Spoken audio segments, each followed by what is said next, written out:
you have to be conscious and aware of the things that you're thinking about yourself, because a lot of times too, I think that we overthink things. We think that like everybody has a microscope on us, and that we, if we do something wrong, we're going to be shamed and shunned from the world. And it's not true. A lot of times everybody is focused so much more on themselves than other people. So, when you understand that as well, it's like, why should I care? They don't care. And if they do care, then who cares? Like, hello, everyone. Welcome back. We are back with another video. I cannot express how much I've missed y'all. I'm not going to lie. I'm a little nervous. I hate when I take like little breaks from posting, because it's like when I come back, I feel like I'm at square one again. I feel like I have to like get in that groove. But if you've been on my community tab, then you know that the reason why I haven't posted in a couple weeks is because I recently got married. And so I've just been enjoying my husband, my marital bliss, and just living life, honestly. But I'm back and I'm here, and I don't plan on taking any more breaks anytime soon. I want to say thank you to all of my new subscribers who have been commenting on my past videos.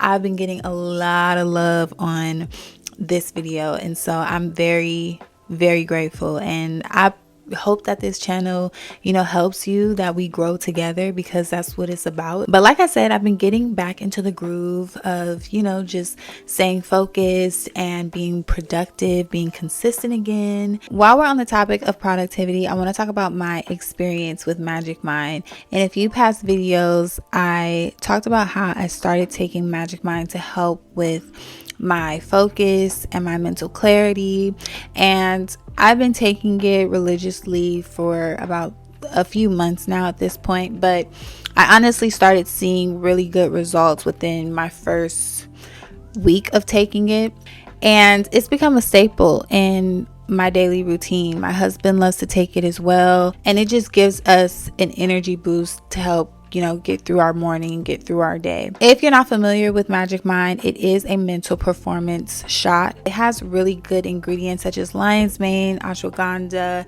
has your vitamin C, vitamin D, just to name a few. If you would like to try Magic Mind for yourself, I will go ahead and leave my discount code Natasia20 in the description box so that you can get 48% off of your first subscription for the next 10 days. Okay, so now since we got the catching up out of the way, let's get into this topic today. So a lot of what I see you guys asking is about how to stay true to who you are and the things that you believe, even if your family or friends don't necessarily agree or they have some type of opposition to it. I'm not gonna lie, it can be very challenging. You're coming into your own self, you're learning new things, and you're trying to embrace that part of yourself, but you feel like you're going to be judged, or you feel like people won't accept you. That is something that is it is a journey in navigating, and it takes time for you to get to a point where you can fully show up as yourself unapologetically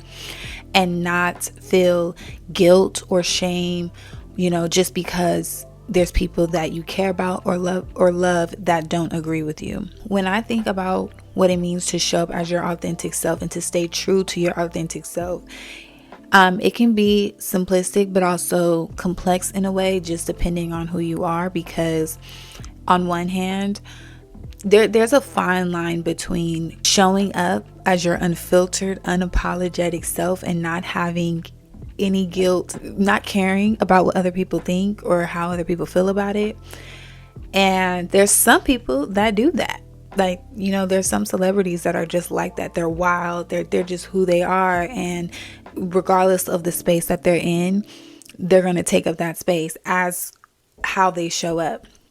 And then there's the other side of where, you can still be yourself, but you're going to posture, or you're going to, especially in the Black community, we, code switching is a thing in the workplace. Just speaking a certain way or acting a certain way to appease the people that you're around. I'm not going to say which one is right or which one is wrong, because I don't think that there is a right or wrong. I think that we do what we need to do to survive, to get through, our day to day. But I do also understand how that desire to just want to be yourself, to not to feel content with who you are, and not feeling like you have to adjust or just put yourself in a position of feeling uncomfortable to make other people feel comfortable.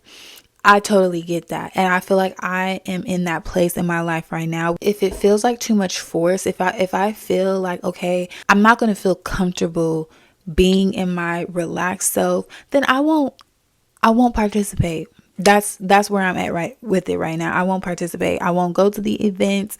I won't be around the people, not because I don't love the people, but because I just need time and I need the space to just be me and not care about what people think. So then that also brings up the question of, why do you care what people think? Why do you care how people see you? And you really have to ask yourself, do you accept yourself? When I think of people who just show up as themselves, like they don't change anything about them for anybody that's around them, or they don't care what environment they are. A lot of times I see those people as like they have truly accepted themselves completely. Like they don't have any desire to try to please or make other people feel comfortable. And a lot of times when we have trouble doing that, it's because of that very reason. We will feel guilty if we make someone feel uncomfortable, or we say the wrong things, or we don't come across to a person the way that we're trying to come across. I've definitely dealt with that. I have been a people pleaser in my life. I'm still growing out of my people pleaser self. It is very difficult to be your authentic self when you are a people pleaser. You have to create that boundary of what is you doing something out of the kindness of your heart, or showing up truly as your full self, and having the willingness to be there or do something for another person, whatever it is. Because people pleasing is not just necessarily like, oh, you're just doing something for someone that you may not really want to do, but you're doing because you don't want them to be mad at you, or you don't want them to not like you. Sometimes it can be just your time, your energy, just someone calling you and you're like, oh damn, I really have to do this, but I don't want to make them feel like I'm not there for them. People pleasing. So you have to create that boundary of when you are sacrificing something that is important to you, and or a part of yourself, a part of your time that is important to you, and when you're just doing something out of the kindness of your heart, and when you're just being, you're just a kind person. That's how I look at myself. Like it's in me to be nice to people. I'm going to look at you. I'm going to give you the benefit of the doubt. And then you mess that up on your own. But you definitely have to do the introspective work on why you are a people pleaser. What happened in your past that, sparked that within you. And even deeper than that, what do you fear when you think about disappointing other people? What is your biggest fear with that? I understand that you want to make the people that you love happy. You want them to see you in a positive light, and you want them to accept you. But you also have to ask yourself that if your family or your friends can't accept you, or they may not understand, they may not, be over the moon about how you're showing up or what you're doing in your life or the decisions that you're making. But if they can't at least accept you as who you are because it displeases them, that is selfish. That is so selfish. And a lot of times you hear people like, oh, they're so selfish. They're like, why would they do this? Why do you need them to be a certain way for you to be happy? Like I said, it's not easy, because especially when it comes to people that you love, some stranger on the street, you could care less about how they feel about you. But when it comes to the people that you love, that's That's difficult. But you also have to understand that this is your life. This is your life that you are living. You're not living for your parents. You're not living for your children. If you have children, you're not living for anybody else but yourself. Who are you to judge me? And how does that make you a better person? How does that make you superior to me by judging the things that are true to my heart, the person that I'm showing up as? And honestly, when you come to that conclusion, it makes it a lot easier to be your authentic self, because then you realize, like, oh, all my life people told me what I should do, should not do. But when it comes down to it, I'm the only one that has the power to do anything. There has definitely been times where it's like, all my life, my parents told me this, my family told me this, I should do this, I should not do this. But when it came down to it, I'm the only one there for me. Or if I called this person, they didn't show up. Like, so it's like people have opinions all day. People are going to tell you, oh yeah, like people are going to project their negative beliefs and their opinions all day. But when it comes down to you and you actually going through the experience or going through anything remotely close to, needing someone else or needing support from someone else, they're gone like the wind. They have no words. They have nothing to say. So when you come to that conclusion, it makes it a lot easier to be authentic, to show up as yourself, because no one, like I said, it's your life. No one else is going to live it but you. Another thing to think about when it comes to authenticity is, are you the eldest child? Okay, because I'm the eldest child. I come from an eldest child. A lot of people don't talk about it, but I really believe the oldest children, the firstborns, need therapy. I need therapy. Okay, I'm not in therapy right now. I do plan on getting into therapy, but we need therapy. Especially if you grew up as the oldest child of a lot of kids. That's because, yeah, that's a whole nother bargain. But even if you have just one other sibling, there is so much pressure and responsibility put on the oldest child that does not equate when it comes to the other children. Not the middle child, especially not the youngest child. And it causes us to feel the need to be responsible for everyone. And that also attributes to the people pleasing. That also attributed to my people pleasing. I feel somewhat responsible for how other people feel. If I go to a party that I'm invited to, I will have thoughts like, oh, I need to be doing, and maybe I should do this. Maybe I should ask them this. Maybe I should, to make them feel comfortable, to make them feel like I appreciate that they invited me. It literally takes intention for me to show up somewhere and just be comfortable, just being content with, I'm invited here, I'm supposed to be here. I don't have to do anything to prove that I'm worth being here, or that, I need to show like so much appreciation. Of course, like when you're invited somewhere, of course you don't act a fool. You say your thank you, you be polite, you say thank you, you honor the host or the people that have let you into their home or their event. You acknowledge them. That's common sense. But thinking about like, oh, should I help them clean up? Should I help them do this? Should I help them do that? It's like, that's a polite thing to do, but you don't have to do that. You got invited. You got invited to be there, not to work. They didn't hire you. They invited you.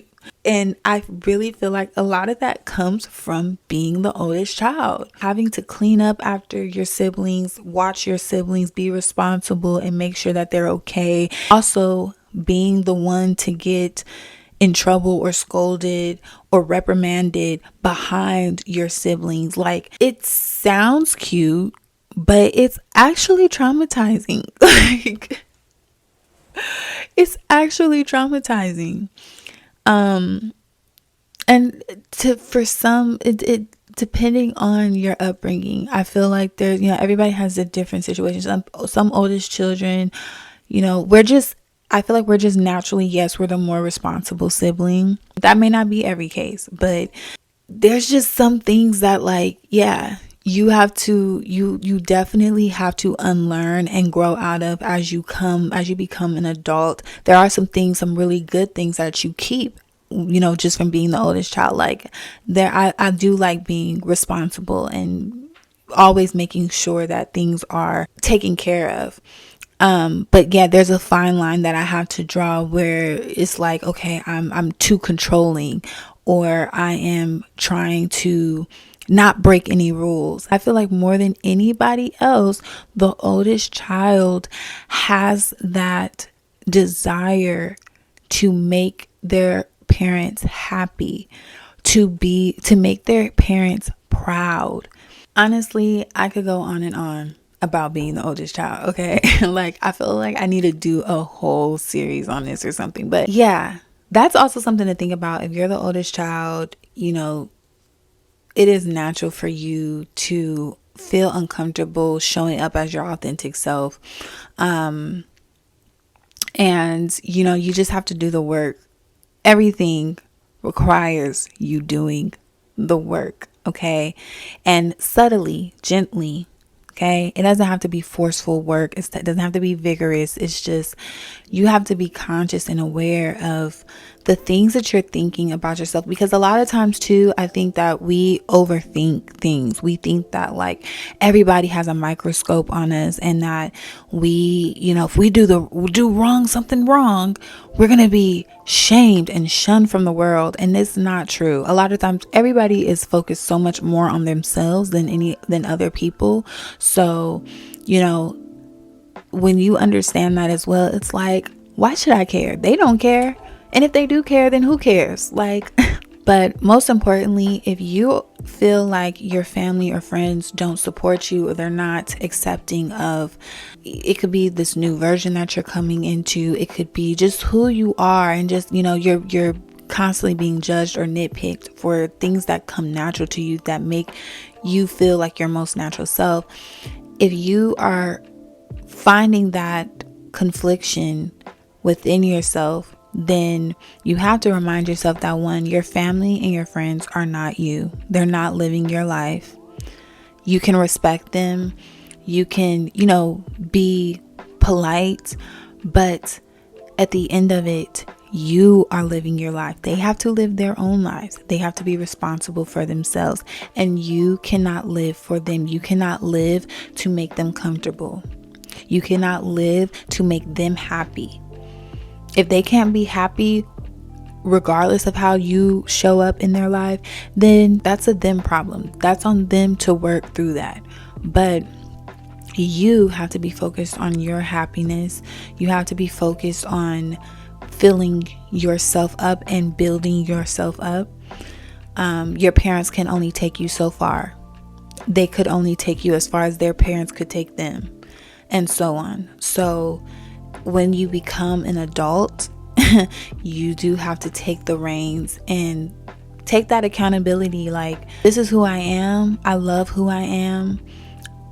I'm not going to compromise that to make someone else feel comfortable about who they are. I know this video was probably low-key all over the place. Listen, y'all, I'm coming back. But regardless, I hope the message got through. I hope you guys have been doing well. Please leave me a comment. Let me know what's been going on these last couple of weeks. Like, how have you guys been feeling? It's a new month. It's October. We're going into fall, and I'm so happy. I'm excited. I'm a fall baby. Fall, kind of going into winter. I was born December 5th, but that's fall. Yeah, I'm a fall baby, and I love the fall. I love the fall. But I'm excited to hear from you guys in the comments, and I hope you all have a wonderful rest of your day, week. Live in love, live in light, and I love you guys. Bye.